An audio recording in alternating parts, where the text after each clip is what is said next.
Chapter 9.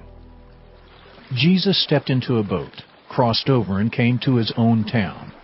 Some men brought to him a paralyzed man lying on a mat. When Jesus saw their faith, he said to the man, "Take heart, son. Your sins are forgiven." At this, some of the teachers of the law said to themselves, "This fellow is blaspheming." Knowing their thoughts, Jesus said, "Why do you entertain evil thoughts in your hearts? Which is easier, to say, 'Your sins are forgiven,' or to say, 'Get up and walk'? But I want you to know that the Son of Man has authority on earth to forgive sins."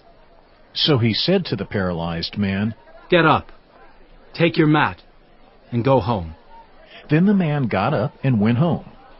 When the crowd saw this, they were filled with awe, and they praised God, who had given such authority to man. As Jesus went on from there, he saw a man named Matthew sitting at the tax collector's booth. "Follow me," he told him. And Matthew got up and followed him. While Jesus was having dinner at Matthew's house, many tax collectors and sinners came and ate with him and his disciples. When the Pharisees saw this, they asked his disciples, "Why does your teacher eat with tax collectors and sinners?" On hearing this, Jesus said, "It is not the healthy who need a doctor, but the sick. But go and learn what this means. I desire mercy, not sacrifice. For I have not come to call the righteous, but sinners." Then John's disciples came and asked him, "How is it that we and the Pharisees fast often, but your disciples do not fast?" Jesus answered, "How can the guests of the bridegroom mourn while he is with them? The time will come when the bridegroom will be taken from them. Then they will fast.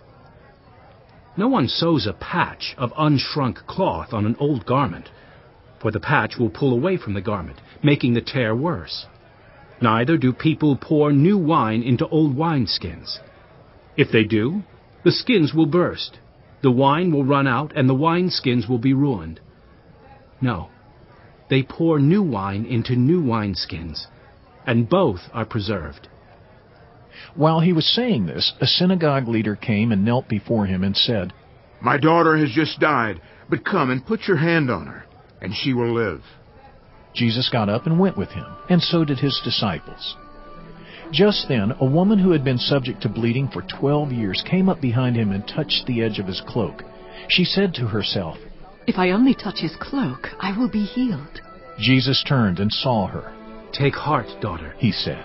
"Your faith has healed you." And the woman was healed at that moment.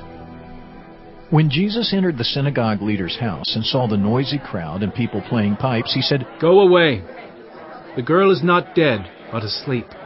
But they laughed at him. After the crowd had been put outside, he went in and took the girl by the hand, and she got up. News of this spread through all that region. As Jesus went on from there, 2 blind men followed him, calling out, "Have mercy on us, Son of David!" When he had gone indoors, the blind men came to him, and he asked them, "Do you believe that I am able to do this?" "Yes, Lord," they replied. Then he touched their eyes and said, "According to your faith, let it be done to you." And their sight was restored.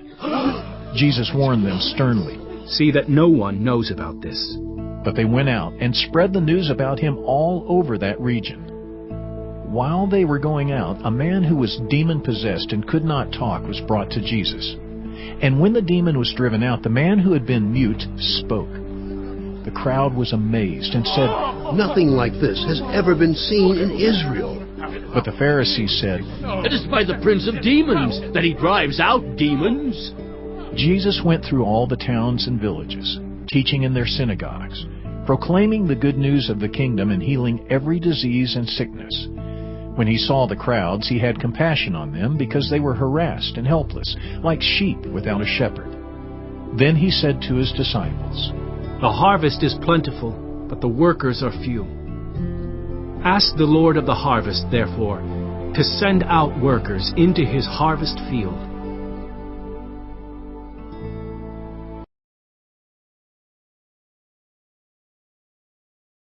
Chapter 10.